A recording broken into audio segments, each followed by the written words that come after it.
Hello and welcome to Ninja Prep. This is Kapil Goyal.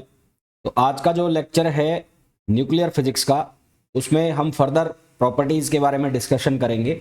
कल हमने जो न्यूक्लियर प्रॉपर्टीज़ को पढ़ा था उसमें हमने क्या क्या पढ़ लिया था। हमने क्लासिफिकेशन पढ़ लिया था, क्लासिफिकेशन को हमने डिटेल में डिस्कस किया था। उसके बाद हमने उसका साइज़ को डिस्कस किया था, जिसमें रेडियस, वॉल्यूम और डेंसिटी को डिस्कस किया था। साथ ही साथ कुछ क्वेश्चंस हमने डिस्कस किए थे। आज का जो लेक्चर होगा इसमें सबसे पहले हम लोग डिस्कस करेंगे मास डिफेक्ट को, कि मास डिफेक्ट क्या होता है। फिर हम डिस्कस करेंगे एक्सेस मास, पैकिंग फ्रैक्शन। उसके अलावा हम जो कन्वर्जन है यूनिट्स का वो देखेंगे, क्योंकि वो क्वेश्चन करने में हमें बहुत काम आने वाला है। बाइंडिंग एनर्जी को हम डिस्कस करेंगे। बाइंडिंग एनर्जी कर्व जो होता है, बाइंडिंग एनर्जी पर न्यूक्लियन, वो हम डिस्कस करेंगे। ठीक है, चलो वही स्टार्ट करते हैं। सबसे पहले मैं डिस्कस करने वाला हूं किसको, मास डिफेक्ट को। तो सबसे पहले हम डिस्कस करने वाले हैं किसको, मास डिफेक्ट को। तो मास डिफेक्ट को सबसे पहले हम जान लेते हैं। तो मास डिफेक्ट के लिए मैं क्या करूं भाई, ये मैंने बनाया एक न्यूक्लियस। अब इस न्यूक्लियस के अंदर दो चीज़ें रह रही हैं, है ना। एक है प्रोटॉन, तो ये मैंने बना दिया प्रोटॉन। और एक है न्यूट्रॉन, तो एक बना देते हैं न्यूट्रॉन, है ना। न्यूट्रॉन को किसी अलग कलर से दिखा देते हैं, तो ब्लैक कलर से दिखा देते हैं न्यूट्रॉन को। तो ये जो ब्लू में है, सॉरी ब्लैक में है, ये है न्यूट्रॉन और ये प्रोटॉन। अब ये सिंबल के लिए मैंने बनाया थोड़ा, ताकि थोड़ा आपको इजीली समझ में आए। और बाकी ये नंबर में बहुत सारे हो सकते हैं, हम यहाँ एक एक का एग्जांपल ले रहे हैं। तो आइडेंटिकली या आइडियली, आइडियली अगर मैं बात करूँ, अगर मैं आपसे पूछूं कि इस न्यूक्लियस का मास कितना होगा, तो आप ये कहोगे कि जो न्यूक्लियस का मास है, जो मास ऑफ न्यूक्लियस है mn, वो किसके बराबर बोलोगे, आप बोलोगे मास of proton plus mass of neutron, है ना। ये न्यूक्लियस हो गया और न्यूक्लियस हो गया, और ये वाला जो है ये क्या हो गया, ये न्यूट्रॉन हो गया। तो आइडियली आप ये बोलोगे, आइडियली, आइडियली, ठीक है। बट इन एक्चुअल जो मास ऑफ न्यूक्लियस है वो उसके कॉन्स्टिट्यूएंट्स, कॉन्स्टिट्यूएंट्स मतलब प्रोटॉन और न्यूट्रॉन के मास से कम होता है। इन एक्चुअल, इन एक्चुअल, इन एक्चुअल क्या होता है, जो न्यूक्लियस का मास होता है वो उसके कॉन्स्टिट्यूएंट्स के मास से क्या होता है, कम होता है। तो इन actual, in actual mass of nucleus, mass of nucleus is less than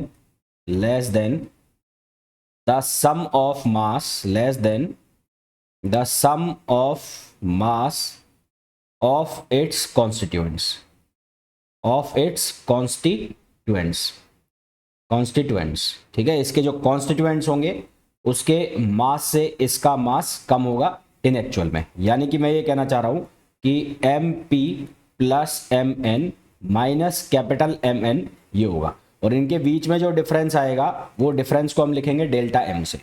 इनके बीच में जो डिफरेंस आ जाएगा उस डिफरेंस को हम किससे लिखेंगे, डेल्टा एम से। और ये डेल्टा एम जो है, ये डेल्टा एम क्या कहलाएगा, मास डिफेक्ट या मास डेफिसिट। ये कहलाएगा मास डिफेक्ट, मास डिफेक्ट, और इसको हम क्या नाम देंगे, मास डेफिसिट, मास डेफिसिट। अच्छा, अब यहाँ पर ये मैंने एक न्यूट्रॉन प्रोटॉन के लिया। अगर मैं मान लो कोई एलिमेंट ले लेता हूँ, एग्जाम्पल में ले लूँ कि मेरे पास कोई एलिमेंट है जेड एक्स ए। तो जेड एक्स ए एलिमेंट जो है, इसमें नंबर ऑफ प्रोटॉन्स जो हो गए, वो नंबर ऑफ प्रोटॉन्स कितने हो गए, इसमें नंबर ऑफ प्रोटॉन्स हो गए जेड। इसके अंदर नंबर ऑफ न्यूट्रॉन्स कैसे निकालोगे, तो नंबर ऑफ न्यूट्रॉन्स इसके अंदर कितने हो गए, वो हो गए ए माइनस जेड। ए में से माइनस करना है क्योंकि टोटल न्यूक्लियॉन्स कितना है, ए है। तो ए में से आपने क्या कर दिया, माइनस कर दिया, ठीक है। तो इसका मास डेफिसिट निकालना है, मास डिफेक्ट निकालना है, तो वो कैसे करोगे, delta M. Delta M mass of proton, एक प्रोटॉन का मास जो है उसको मल्टीप्लाई करा देंगे किसके, जेड से, तो ये बन जाएगा जेड एम पी। फिर जो न्यूट्रॉन्स हैं उसको मल्टीप्लाई करा दोगे एक न्यूट्रॉन के मास से, तो ये बन जाएगा कितना, ये बन जाएगा A minus Z into M N, ये बन गया। और माइनस कर दोगे किसको, मास ऑफ न्यूट्रॉन को, तो ये हमारे पास क्या आ जाएगा, मास डिफेक्ट आ जाएगा, ठीक है। ये हमारे पास क्या आ जाएगा, मास डिफेक्ट या फिर मास डेफिसिट। समझ आ गया। तो हमें इस तरह से मास डिफेक्ट को निकालना है या मास डेफिसिट को निकालना है। यहां पर ये जो मैंने लिखा है ये किसके लिए लिखा है, न्यूक्लियर मास के लिए। तो it is valid for nuclear mass, nuclear mass only. तो ये हमें किसके बारे में बता रहा है, न्यूक्लियर मास, है ना। तो it is only for nuclear mass, it is only for nuclear मास। ये किसके लिए? न्यूक्लियर मास के लिए। अब अगर मैं इसी को एटम के फॉर्म में देखूं तो मैंने यहां पर बनाया है इसको ऐसे, और इसके अंदर ये क्या है? न्यूक्लियस है। ये क्या है? न्यूक्लियस। तो न्यूक्लियस के अंदर कौन कौन है? प्रोटॉन, और एक कौन है? न्यूट्रॉन। और इसके चारों तरफ कौन घूम रहा है? इलेक्ट्रॉन। तो ये कौन हो गया? इलेक्ट्रॉन। ये कौन हो गया? ये हो गया प्रोटॉन। और ये जो है ये कौन हो गया? ये हो गया न्यूट्रॉन। अब इसके लिए अगर मेरे को मास डिफेक्ट निकालना है तो मास डिफेक्ट की वैल्यू तो वही रहेगी कि उसके जो कॉन्स्टिट्यूएंट्स का मास है वो में से हमें मास माइनस करना है। किसका मास माइनस करना है? जो हमारे पास ऑब्जर्व्ड मास है, जो हमें गिवन मास है, उसको माइनस करना होता है। तो यहां पर जब हम फॉर्मूला लिखेंगे तो कैसे लिखेंगे? Delta M mass of proton, तो प्रोटॉन का मास, ये मास ऑफ प्रोटॉन लिख दिया मैंने, प्लस मास ऑफ न्यूट्रॉन, ये न्यूट्रॉन का मास लिख दिया मैंने यहां पर। फिर क्या आ जाएगा? प्लस अब किसका मास आ जाएगा? मास ऑफ इलेक्ट्रॉन, और माइनस क्या आ जाएगा? M A. एम ए मतलब एटॉमिक मास। अब यहां पर अगर एलिमेंट हमारे पास जेड एक्स ए है तो जेड क्या हो जाएगा? जेड हो जाएगा नंबर ऑफ प्रोटॉन। जितने प्रोटॉन होंगे उतने ही क्या होंगे? इलेक्ट्रॉन होंगे। तो यहां आ जाएगा जेड एम ई। और न्यूट्रॉन्स जो हैं वो कैसे निकालेंगे? वो हम निकालेंगे ए माइनस जेड। तो न्यूट्रॉन्स को हम कैसे फाइंड आउट करेंगे? वो वैसे ही जैसे पहले कर रहे थे, ए माइनस जेड, और ये क्या हो जाएगा? M N. तो ये अब मैंने जो फॉर्मूला लिखा है मास डिफेक्ट का, ये किसके लिए हो जाएगा? ये हो जाएगा एटॉमिक मास के लिए। तो फॉर एटॉमिक मास, ये जो फॉर्मूला लिखा मैंने, ये किसके लिए हो जाएगा? एटॉमिक मास के लिए। अब यहां पर किस चीज का क्या मतलब है? जो एम पी लिखा हुआ है, स्मॉल एम पी, ये क्या है? मास ऑफ प्रोटॉन। ये क्या लिखा हुआ है? मास ऑफ प्रोटॉन। ये जो एम एन लिखा है, ये एम एन का मतलब क्या है? ये है मास ऑफ न्यूट्रॉन। ये क्या लिखा हुआ है? मास ऑफ न्यूट्रॉन। यहां जो एम ई लिखा हुआ है, ये क्या है? Mass of electron. Mass of electron. और कैपिटल एम ए जो लिखा है, ये क्या है? ये है एटॉमिक मास। ये क्या लिखा हुआ है? Atomic mass. तो ये हमारे पास फॉर्मूला आ गया। अब इसी फॉर्मूला को मैं एक और तरीके से लिख सकता हूं। कैसे लिख सकता हूं? अगर मैं हाइड्रोजन की बात करूं, यहां पर मैं बनाता हूं हाइड्रोजन।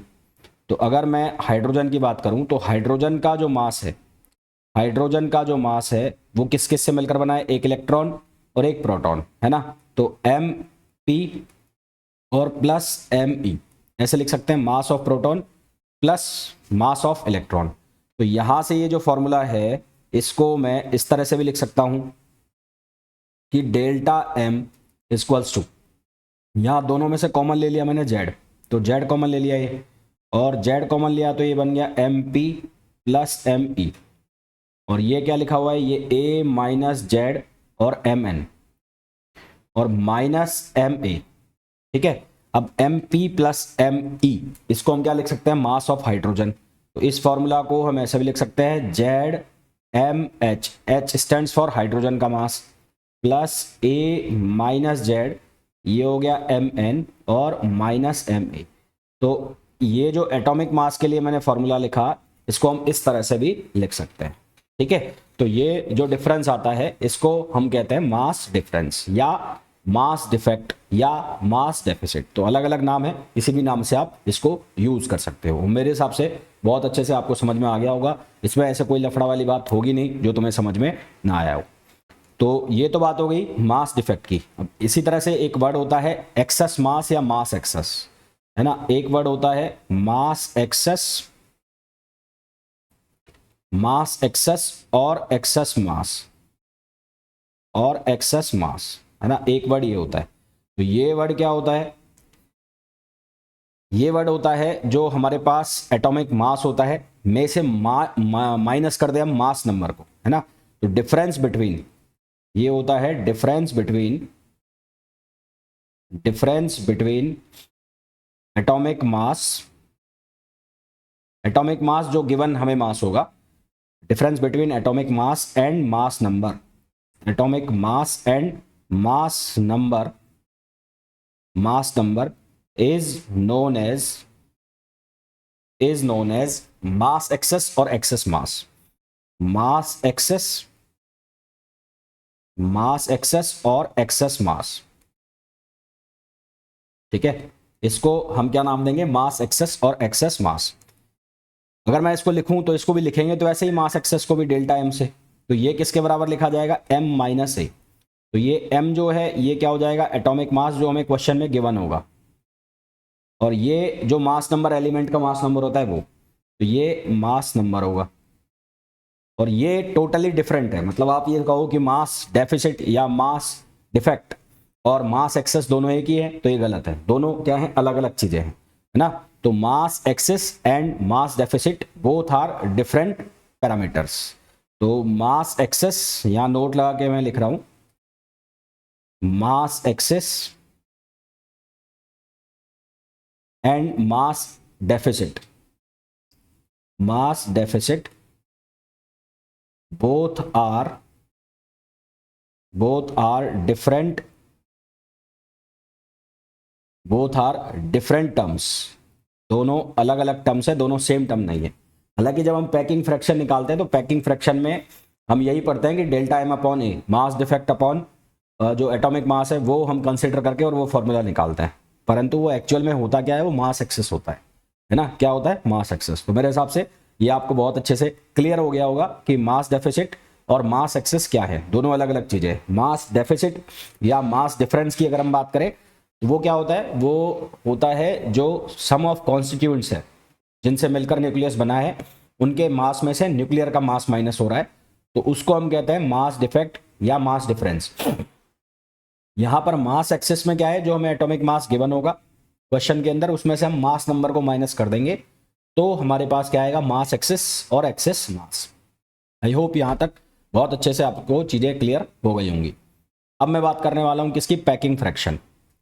एक वर्ड होता है packing fraction, packing fraction.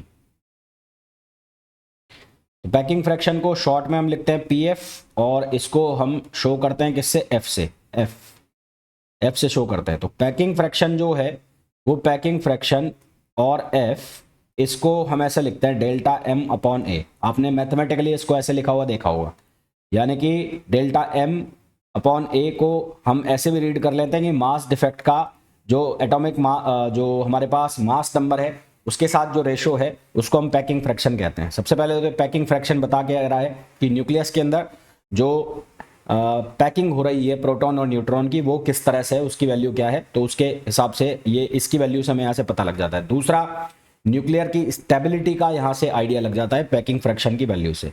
Positive, negative, zero, उस वैल्यू से हमें आइडिया लगता है कि न्यूक्लियर स्टेबल होगा या नहीं होगा। कैसे होगा वो आगे डिस्कस करेंगे। तो ये जो डेल्टा एम लिखा है, ये डेल्टा एम होता है मास एक्सेस, ये मास डिफेक्ट नहीं होता, मास एक्सेस होता है। तो मास एक्सेस और अपॉन ये क्या हो गया, मास नंबर हो गया, अपॉन क्या हो गया, मास नंबर। तो एफ की वैल्यू डेल्टा एम मास एक्सेस को हम कैसे लिखते हैं, एम माइनस ए, और अपॉन मास नंबर कितना हो गया, ए हो गया। तो इसको हम ऐसे भी लिख सकते हैं क्रॉस मल्टीप्लाई करके, F A equals to M minus A, और यहां से ये F A plus A transpose करेंगे तो एफ ए प्लस ए, और ये हो गया एम। तो मैंने कॉमन ले लिया ए, तो ये बन गया F plus one equals to M, और ए की वैल्यू को हम लिख सकते हैं M upon F plus one. एक तो ये वैल्यू बना सकता हूं मैं, है ना, ये अलग अलग फॉर्मूला बन गया। अब इसके ये फॉर्मूला बन गया, इसका ये फॉर्मूला बन गया, और यहां से इसको आप ऐसे भी लिख सकते हो कि m अपॉन ए माइनस एफ। यहां से इसको अगर मैं चेंज करूं तो f को आप ऐसे भी तो लिख सकते हो m अपॉन ए और माइनस वन, वो तो यहां से भी लिख सकते हो। तो ये भी इसका फॉर्मूला बन सकता है। तो ये पैकिंग फ्रैक्शन के अलग अलग वैल्यू हो गई। अब ये पैकिंग फ्रैक्शन जो है, इसकी वैल्यू पॉजिटिव भी हो सकती है, इसकी वैल्यू नेगेटिव भी हो सकती है, इसकी जीरो भी हो सकती है। अगर आप मास डिफेक्ट से निकालोगे तो ये वैल्यू कभी भी नेगेटिव नहीं आएगी। मास डिफेक्ट से निकालोगे तो सम ऑफ कॉन्स्टिट्यूएंट्स, उसके जो कॉन्स्टिट्यूएंट्स का मास है वो उसके मास नंबर से हमेशा ज्यादा होगा मास डिफेक्ट में, तो वो तो हमेशा ग्रेटर देन जीरो ही होगा। जब मैं मास एक्सेस की बात कर रहा हूं तो एटॉमिक मास में से जो मास नंबर है उसको माइनस करेंगे तो वो वैल्यू पॉजिटिव भी आ सकती है, जीरो भी आ सकती है, और नेगेटिव भी आ सकती है। तो इसका मतलब ये जो हमारे पास पैकिंग फ्रैक्शन की वैल्यू आएगी, ये पैकिंग फ्रैक्शन की वैल्यू ये पॉजिटिव भी हो सकती है। तो F can be positive, F can be negative, और एफ कैन बी जीरो। तो इसकी तीनों वैल्यू पॉसिबल है, ये पॉजिटिव भी हो सकता है, ये नेगेटिव भी हो सकता है, और ये जीरो भी हो सकता है। ठीक है, तो अब मेरे हिसाब से आपको बहुत अच्छे से समझ में आ गया होगा जो एक्सेस मास की मैं बात कर रहा हूं। कि एक्सेस मास जो है वो मास डिफेक्ट से अलग क्यों है। एक्सेस मास पॉजिटिव, नेगेटिव और जीरो तीनों हो सकता है, जबकि मास डिफेक्ट में मैंने साफ साफ बताया आपको कि वो सम ऑफ कॉन्स्टिट्यूएंट्स में से न्यूक्लियर मास को माइनस कर रहे हैं, तो वो नेगेटिव तो जाएगा ही नहीं, क्योंकि हम ये मान के चल रहे हैं कि उसकी वैल्यू ज़्यादा आएगी और उसकी वैल्यू कम आएगी। जीरो अगर वो आता है तो फिर वो आइडियल केस हो जाएगा, तो वो पॉजिटिव आएगा, या ज़्यादा से ज़्यादा आइडियल केस की बात करोगे तो वो जीरो हो जाएगा। तो इसकी वैल्यू पॉजिटिव, नेगेटिव और जीरो तीनों हो सकती है जब हम पैकिंग फ्रैक्शन की बात करते हैं। फिर मैंने आपको कहा कि पैकिंग फ्रैक्शन को हम किससे लिंक करते हैं, स्टेबिलिटी से। तो स्टेबिलिटी से कैसे लिंक करोगे, इसके लिए ग्राफ बनाया जाता है। तो इस तरह का इसके लिए ग्राफ बनता है पैकिंग फ्रैक्शन का, एटॉमिक नंबर, एटॉमिक मास के साथ या मास नंबर के साथ। तो यहाँ पर आ जाता है पैकिंग फ्रैक्शन वाई एक्सिस पर। यहाँ पर मैंने नेगेटिव वैल्यू ले ली इसकी, और यहाँ पर आ गई ए वैल्यू। ए की वैल्यू को मैं लिख देता हूँ, यहाँ पर मैं लिख रहा हूँ 8, यहाँ लिख देते हैं, यहाँ लिख देते हैं 6, यहाँ लिख देते हैं 6, यहाँ लिख देते हैं 8, यहाँ लिख देते हैं 10, और ये 26, एटॉमिक मास 56 कर देते हैं। 20 10 हो गया, यहाँ 20 कर दूँ ना, यहाँ पर ये 56, यहाँ पर इस तरह से ले जाता हूँ, यहाँ पर कर देता हूँ 180 और इसको आगे निकाल देता हूँ। अब ये जो ग्राफ बनेगा वो ग्राफ कुछ इस तरह से आता है, ये जो ग्राफ है वो कुछ इस तरह से आता है। यहाँ पर ये अपनी मिनिमम वैल्यू देगा और उसके बाद ये इस तरह से बन जाएगा। तो इस तरह का ये ग्राफ बनता है। तो ये हो गया 180 और ये वैल्यू कितनी है 8।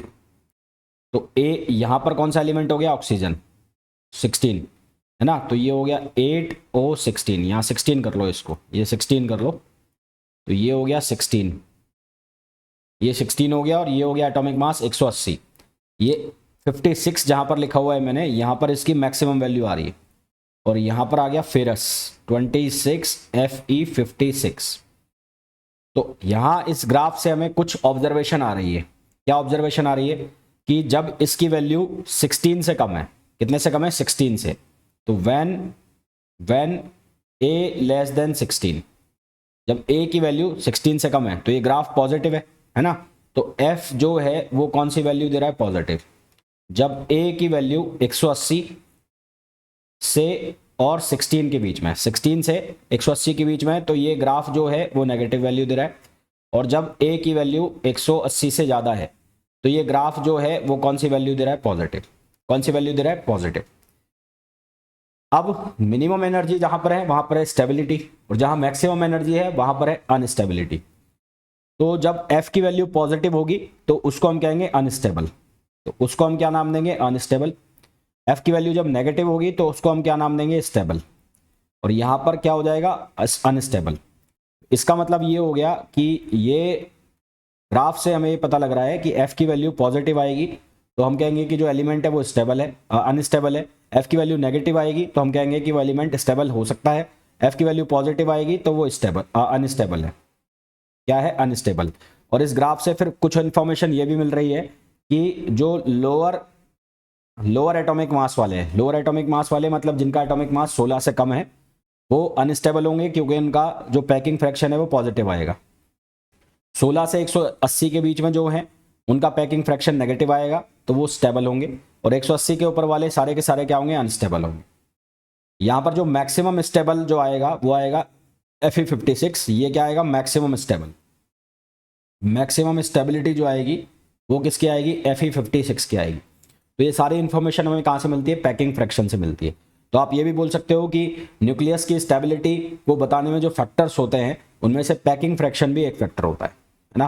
न्यूक्लियस की स्टेबिलिटी को बताने में जो फैक्टर्स होते हैं उनमें पैकिंग फ्रैक्शन भी एक फैक्टर होता है ना। चमकी ये बात, मेरी बात समझ में आ गई है। तो अब बढ़ते हैं हम आगे। तो अभी तक हमने डिस्कस किया मास डिफेक्ट क्या होता है, फिर हमने डिस्कस किया मास एक्सेस क्या होता है, फिर हमने बात की पैकिंग फ्रैक्शन क्या होता है ना। यहां तक सबको अच्छे से सारी कहानी समझ आ गई होगी।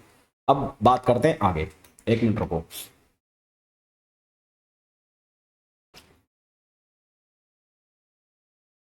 आगे बढ़ने के पहले हम यूनिट ले लेते हैं, यूनिट की बात कर लेते हैं। तो यूनिट कन्वर्जन, तो यूनिट कन्वर्जन की अगर हम बात करें तो हम बात करते हैं 1 AMU, 1 AMU और 1 U। तो AMU जो है, AMU का मतलब है एटॉमिक मास यूनिट। इसका मतलब क्या है? Atomic mass unit. और U का मतलब है यूनिफाइड मास। इसका मीनिंग क्या है? यूनिफाइड मास। जो यहां पर लिखा हुआ है U का मतलब है यूनिफाइड मास। इस U का मतलब क्या लिखा हुआ है? यूनिफाइड मास लिखा हुआ है। ठीक है साहब। ये 1 AMU किसके बराबर होता है? 1 AMU बराबर होता है 1/12 of mass of carbon 12। Carbon 12 के मास के 1/12 पार्ट के बराबर होता है कौन? 1 AMU। पहले कार्बन 12 की जगह लिया जाता था कौन सा? ऑक्सीजन। पर ऑक्सीजन जो है वो हर एलिमेंट के लिए अलग अलग वैल्यू देता था, इसलिए उसको हटा दिया गया, है ना। उसको सीन में से हटा दिया गया। फिर सीन में किसको लाया गया? कार्बन 12 को। इसकी अवेलेबिलिटी भी ज़्यादा है और ये लगभग सभी एलिमेंट्स के लिए सेम वैल्यू दे रहा है। तो 1 AMU किसके बराबर हुआ? 1/12 part of mass of carbon 12। अब इसकी वैल्यू कैसे निकालते हैं? कार्बन 12 का मतलब है 12 ग्राम पर मोल। तो कार्बन 12 ग्राम पर मोल है, तो 1 AMU किसके बराबर बनेगा? ये हो गया 1/12, 12 ग्राम पर मोल। तो मोल को नंबर ऑफ न्यूक्लियॉन्स में बदल दो, तो ये 6.02 इंटू 10⁻23, है ना। ऐसे ही करेंगे क्योंकि अवोगाद्रो संख्या जो होती है, अवोगाद्रो नंबर, वो होता है 6.023 इंटू 10⁻23। यहां से इसको जब सिंप्लीफाई करोगे और किलोग्राम में बदलोगे तो आपके पास आंसर आएगा 1.66 इंटू 10⁻27 किलोग्राम। तो 1 AMU किसके बराबर हो जाएगा? 1.66 इंटू 10⁻27 किलोग्राम। ये किसकी वैल्यू हो जाएगी? ये 1 AMU की वैल्यू हो जाएगी। ठीक है, किसकी वैल्यू हो जाएगी? 1 AMU की। क्लियर है यहां तक? अच्छा, इसी तरह से एक होता है एनर्जी मास इक्विवेलेंस। इसी तरह से एक हम पढ़ते हैं एनर्जी। अच्छा, AMU के बाद कुछ वैल्यू मैं बता देता हूं आपको। जैसे प्रोटॉन का मास है, तो मास ऑफ प्रोटॉन, और ऐसे ही होता है मास ऑफ इलेक्ट्रॉन, और एक लिखते हैं हम मास ऑफ न्यूट्रॉन। तो प्रोटॉन का मास हम लिखते हैं 1.6672 करके, और ये वैल्यू 10⁻27। इसको जब हम AMU में कन्वर्ट करते हैं, ये किलोग्राम में AMU में कन्वर्ट करते हैं, तो ये हमारे पास बनता है 1.0072, और किस में? AMU में। इसी तरह से न्यूट्रॉन का जो होता है 1.668 कुछ होता है इंटू 10⁻27 किलोग्राम, और इसको जब हम कन्वर्ट करते हैं तो ये बनता है 1.0082 कुछ करके ये वैल्यू बनती है, तो ये AMU में बनता है। ये आपको याद रखने पड़ेंगे। Mass of electron 9.31 into 10⁻31 kg, और इसको जब हम AMU में कन्वर्ट करेंगे तो ये बनता है हमारे पास 0.000542 AMU। तो ये आपको हालांकि क्वेश्चंस में गिवन होंगे, अगर नहीं गिवन है तो आपको ये वैल्यू याद रखनी पड़ेगी, प्रोटॉन, न्यूट्रॉन और इलेक्ट्रॉन की। ये वैल्यू याद रखोगे आप तो आपको क्वेश्चन करना आसान हो जाएगा। ठीक है, ये कब काम आएंगे? जब आपसे बाइंडिंग एनर्जी निकलवाई जाएगी तो ये वैल्यूज हमारे काम आएगी। अब इसी तरह से एक होता है एनर्जी मास इक्विवेलेंस। इसी तरह से क्या बनता है? Energy mass equivalence. तो एनर्जी मास इक्विवेलेंस में कैसे लिखते हैं? Energy mass equivalence.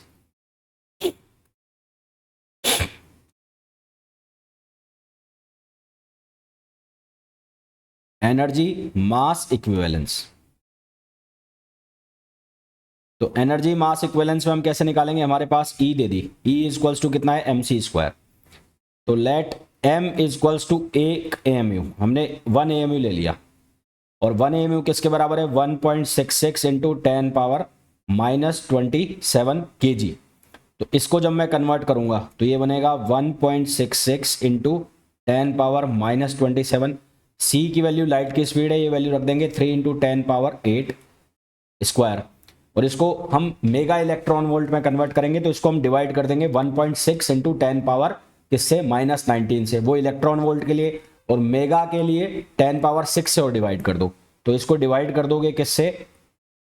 1.6 इंटू 10⁻13 से इसको डिवाइड करोगे तो आपके पास वैल्यू आती है 931.5 mega electron volt, mega electron volt. तो यानी कि आपने एएमयू को कन्वर्ट कर लिया, एएमयू को कन्वर्ट कर लिया आपने किसमें, आपने इसमें यूनिट में कन्वर्ट कर लिया, मेगा इलेक्ट्रॉन वोल्ट में। तो मैं यहाँ से ये बोल सकता हूँ कि जो 1 एएमयू है वो बराबर किसके होगा, 931.5 मेगा इलेक्ट्रॉन वोल्ट अपॉन सी स्क्वायर, किसके, सी स्क्वायर के। यानी कि अगर मेरे पास एक एएमयू दिया हुआ है, मेरा कहने का मतलब है कि ये एनर्जी यहाँ से कितनी बनी, 931.5 बनी।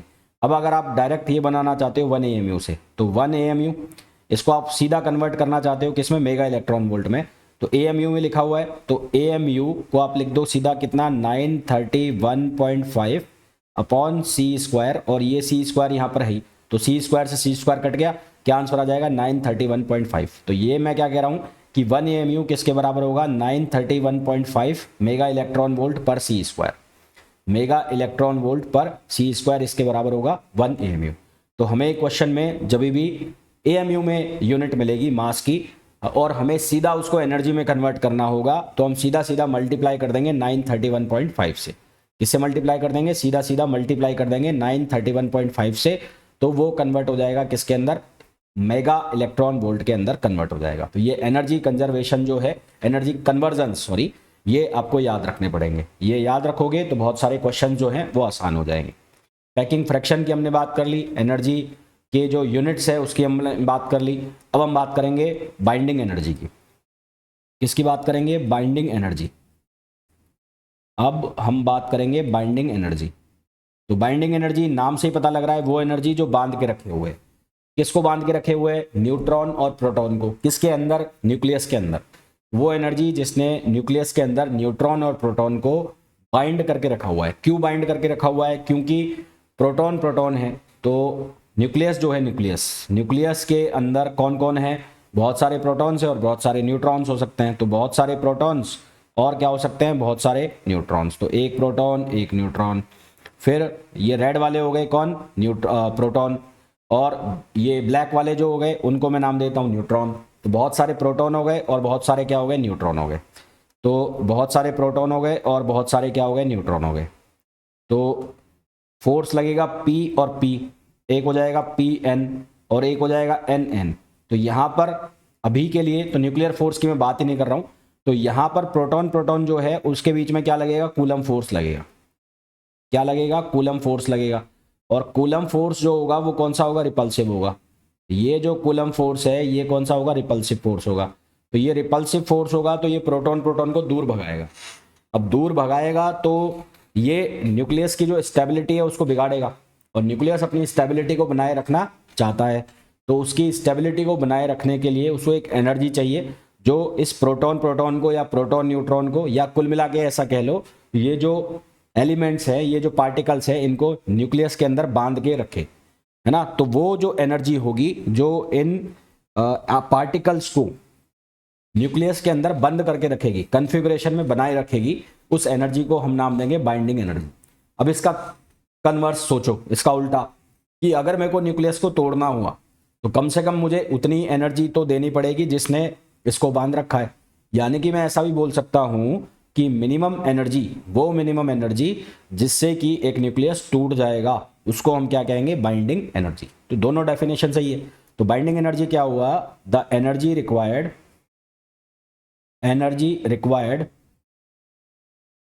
Required to keep the elements, keep the particles in the configuration is known as binding energy। इसको हम क्या नाम देंगे, बाइंडिंग एनर्जी नाम देंगे। और इसका उल्टा, minimum energy required to break the nucleus is known as binding energy. तो minimum energy required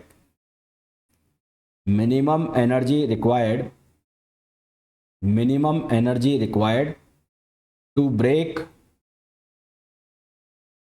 the nucleus is called binding energy.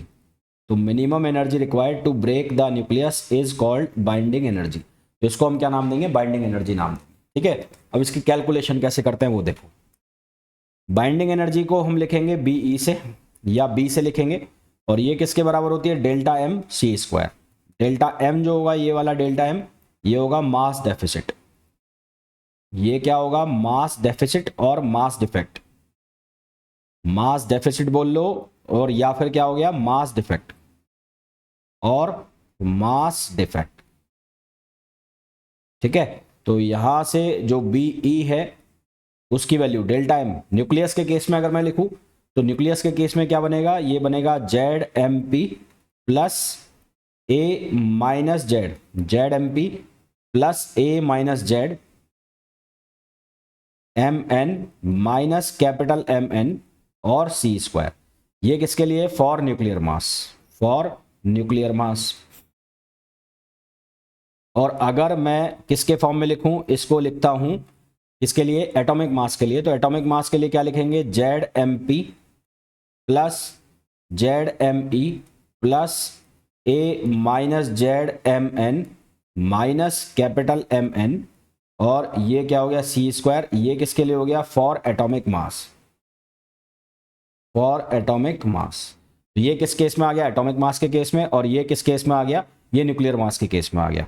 अब यहां पर आपको ये ध्यान रखना है कि अगर आपको जो मास डिफेक्ट है वो किलोग्राम में है तो उसको आप सी स्क्वायर से मल्टीप्लाई करो, और अगर आपको मास डिफेक्ट जो गिवन है या आपके जो मास डिफेक्ट की वैल्यू आ रही है वो एएमयू में आ रही है, तो उसको मल्टीप्लाई कर दो 931.5 अपॉन सी स्क्वायर से, उसको मल्टीप्लाई कर दो 931 अपॉन सी स्क्वायर से। इसको पूछने का एक और तरीका हो सकता है, इसको ऐसे भी लिख सकते हैं कि इसको मैं ऐसे लिख दूं, बी ई अपॉन सी स्क्वायर, बी अपॉन सी स्क्वायर, यहां लिख दिया मैंने जेड एम पी प्लस, यहां लिख दिया मैंने ए माइनस जेड एम एन और माइनस कैपिटल एम एन। इसको ट्रांसपोज अगर कर देता हूं तो ये बन गया एम एन इक्वल्स टू, ये हो गया जेड एम पी प्लस ये हो गया ए माइनस जेड एम एन और माइनस ये क्या हो गया, बी ई अपॉन सी स्क्वायर। तो कई बार आपको ऑब्जेक्टिव क्वेश्चंस में ये देखने को मिलेगा कि which one of the following is correct for binding energy, तो ऐसे भी पूछ लिया जाएगा। तो वो इसी को ऐसे पूछ के बनाया है। तो इसको मैं तो ऐसा है कि कान को ऐसे पकड़ो या ऐसे पकड़ो, पकड़ा कहाँ नहीं जाएगा, कान को पकड़ने के अलग अलग तरीके हैं, है ना। तो वो वही तरीका है कि कोई ऐसे पूछ लेगा और किसी को घुमा फिरा के पूछना है वो ऐसे पूछ लेगा, और इसको भी ऐसे ही पूछा जा सकता है। तो ये जो है वो क्या है, बाइंडिंग एनर्जी। बाइंडिंग एनर्जी के क्वेश्चन करेंगे उसमें आपको और अच्छे से समझ में आ जाएगा कि बाइंडिंग एनर्जी क्या है। तो बाइंडिंग एनर्जी की बात हो गई। अब हम बात करेंगे बाइंडिंग एनर्जी पर न्यूक्लियन। अब हम किसकी बात करेंगे, binding energy per nucleon, BE per nucleon, BE per nucleon. तो बीई पर न्यूक्लियन जो है वो क्या है, binding energy per atomic mass, binding energy per mass number, है ना। इसको हम कैसे शो करेंगे, ये एवरेज एनर्जी भी है, ये एवरेज एनर्जी भी है, और स्पेसिफिक बाइंडिंग एनर्जी भी इसको बोलते हैं, और स्पेसिफिक बाइंडिंग एनर्जी भी इसको बोलते हैं, स्पेसिफिक बाइंडिंग एनर्जी भी इसको कहते हैं। और ये किसके बराबर आ जाएगी, ये आ जाएगी बाइंडिंग एनर्जी, बाइंडिंग एनर्जी में डिवाइड कर दो किसको, मास नंबर को। तो ये बाइंडिंग एनर्जी पर न्यूक्लियन लियो ये क्यों चाहिए हमें, न्यूक्लियस की स्टेबिलिटी को बताने के लिए हम इसका यूज करते हैं। बाइंडिंग एनर्जी या बाइंडिंग एनर्जी पर न्यूक्लियन जितना ज़्यादा होगा उतना ही ज़्यादा न्यूक्लियस स्टेबल होगा, जितना ये कम होगा उतना ही कम न्यूक्लियस स्टेबल होगा। ठीक है, तो यहां पर आप पॉइंट बना के लिख लो, मैं लिख रहा हूं कि it use to tell, it use to tell stability of nucleus, stability of nucleus, it used to tell stability of nucleus. Higher the value of B per A, higher the value of BE per A or BE, higher will be stability, higher the stability of nuclei, higher the stability. जितनी ये high value होगी उतना ही nucleus ज़्यादा stable होगा, उतना ही ज़्यादा nucleus क्या होगा, स्टेबल होगा। ठीक है, अब इसका एक कर्व बनता है जिसको कहते हैं बाइंडिंग एनर्जी कर्व। पहले वो कर्व हम बना लेते हैं, उसके बाद इन पॉइंट्स को हम लिखेंगे। तो मैं वो कर्व बना लेता हूं पहले। तो ये कर्व बना रहा हूं मैं, और ये कर्व जो होगा वो किसके बीच में होगा, वाई एक्सिस पर आ जाएगा बीई पर ए, बाइंडिंग एनर्जी पर न्यूक्लियन, और यहां पर आ जाएगा एटॉमिक मास। तो ये कर्व कैसे चलेगा, ये कर्व कुछ इस तरह से चलेगा। यहां आपको कुछ पीक्स देखने को मिलेंगे, ये पीक्स इस तरह से, ये पीक्स और ये पीक्स, और फिर ये इस तरह से मैक्सिमम हुआ, और उसके बाद ये एक कांस्टेंट लाइन सी बनाने लग जाएगा। यहाँ पर ये मैक्सिमम हुआ और ये इस तरह से इसने कांस्टेंट लाइन बनाई। ठीक है, इसको थोड़ा सा और मैं झुका देता हूँ इससे, ये मैक्सिमम और उसके बाद ये ऐसे। तो ये जो पीक्स दिख रहे हैं, तो उसके पीक्स को कैसे याद रखोगे, मैं यहां पर देखो 4 की टेबल लिख रहा हूं, 4, 8, 12, 16 और 20। 4 का मतलब है मैंने लिखा 2He4, 8 मतलब हो गया बेरिलियम, तो ये क्या हो गया, ये हो गया, यहां पर आएगा 4B8, ये हो गया कार्बन, ये आ गया 6C12, ये आ गया ऑक्सीजन, ये आ गया 8O16, यहां पर क्या आ गया, यहां पर आ जाएगा, है ना। तो ये क्या बन गया He, तो ये हो गया He, जहां पर पीक्स दिख रहे हैं पीक्स। ये क्या बन गया, ये बन गया Be, ये बन गया कार्बन, ये बन गया ऑक्सीजन, और यहां पर आ जाएगा हमारे पास ये 20 वाला, और यहां मैक्सिमम जो आ जाएगा वो मैक्सिमम वैल्यू किसकी आ जाएगी, वो आ जाएगी Fe56 की। तो ये आ गया Fe56, तो यहां पर आ गया 26 Fe56। उसके बाद ये कम होता होता कहां तक पहुंच रहा है, यूरेनियम तक, और कितनी वैल्यू हो रही है इसकी, 238 पर जाकर 7.8 हो रही है। अच्छा, अब ये देखो यहां पर इसमें नंबर ऑफ प्रोटॉन और नंबर ऑफ न्यूट्रॉन्स को चेक करो, तो यहां पर Z की वैल्यू कितनी है, 2 है, और N की वैल्यू भी कितनी है, 2 है। यहां पर Z की वैल्यू कितनी, 4 है, और N की वैल्यू भी कितनी, 4 है। यहां पर Z की वैल्यू कितनी, 6 है, N की वैल्यू भी कितनी है, 6। यहां पर Z की वैल्यू कितनी है, 8, N की वैल्यू भी कितनी है, 8। इसी तरह से 20 वाले में Z कितना आएगा, 10, और N भी कितना आएगा, 10 आएगा। तो न्यूक्लियस की स्टेबिलिटी को एक तरीके से और हम पता करते हैं, कैसे कि नंबर ऑफ जो पार्टिकल्स है उसमें वो कितने हैं। तो उससे कैसे पता करते हैं कि यदि प्रोटॉन और न्यूट्रॉन दोनों इवन इवन है तो न्यूक्लियस ज़्यादा स्टेबल होगा। प्रोटॉन न्यूट्रॉन ऑड इवन है या इवन ऑड है तो वो पहले वाले से कम स्टेबल होगा, और यदि ऑड ऑड है यानी कि दोनों ही ऑड में है तो वो सबसे कम स्टेबल होगा।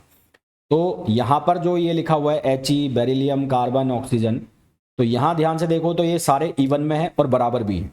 तो सारे इवन में है और बराबर भी हैं, तो इनकी जो बाइंडिंग एनर्जी पर न्यूक्लियन है वो इनके आसपास वाले जो न्यूक्लियाई होंगे उनसे क्या होगी, ज़्यादा होगी, उनसे क्या होगी, ज़्यादा होगी।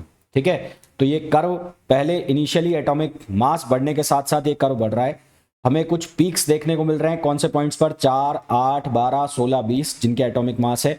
रीजन बीइंग कि उसमें नंबर ऑफ न्यूट्रॉन्स और प्रोटॉन्स बराबर हैं और इवन है, तो इसलिए उनकी जो बाइंडिंग एनर्जी पर न्यूक्लियन है उनके आसपास वालों से क्या है, ज़्यादा है।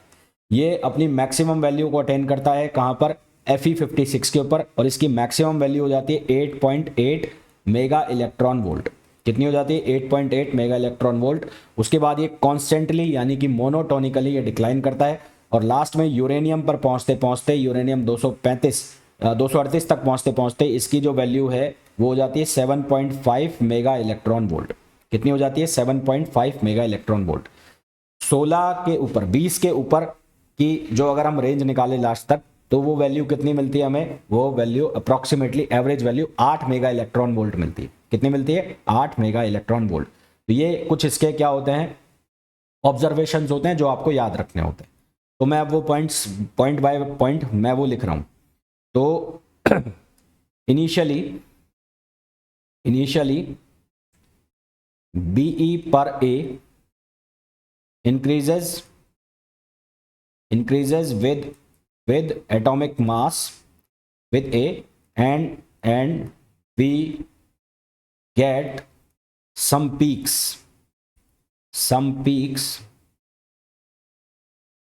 at atomic number 4 at atomic mass, at 4, 8, 12, 16, 20, यानी कि ये क्या क्या हो गए, ये हो गए 2He4, और क्या हो गया, ये हो गया 4Be8, और क्या हो गया 6C12, और क्या बन गया हमारे पास ऑक्सीजन 8O16, है ना। और एक बन गया नियॉन, तो एक बन गया 10, Ne और 20। तो इनके ऊपर हमें पीक्स देखने को मिल रहे हैं because N is equals to Z and both are even और दोनों क्या है, इवन है। तो इसलिए इनकी बाइंडिंग एनर्जी जो है वो क्या होती है, ज्यादा होती है इनके आसपास वाले न्यूक्लियाई से। दूसरा पॉइंट क्या है, the maximum value of binding energy per nucleon. तो maximum value of Be per A is for Fe56 and it is 8.8 mega electron volt and it is 8.8 mega electron volt, 8.8 mega electron volt है, 8.8 है भाई, 88 नहीं है, 8.8 mega electron volt. After Fe56 this curve after Fe56 this curve decreases monotonically, monotonically मतलब एकदम से नहीं जाएगा, धीरे धीरे कांस्टेंट लाइन के रूप में जा रहा है। तो मोनोटोनिकली अप टू वैल्यू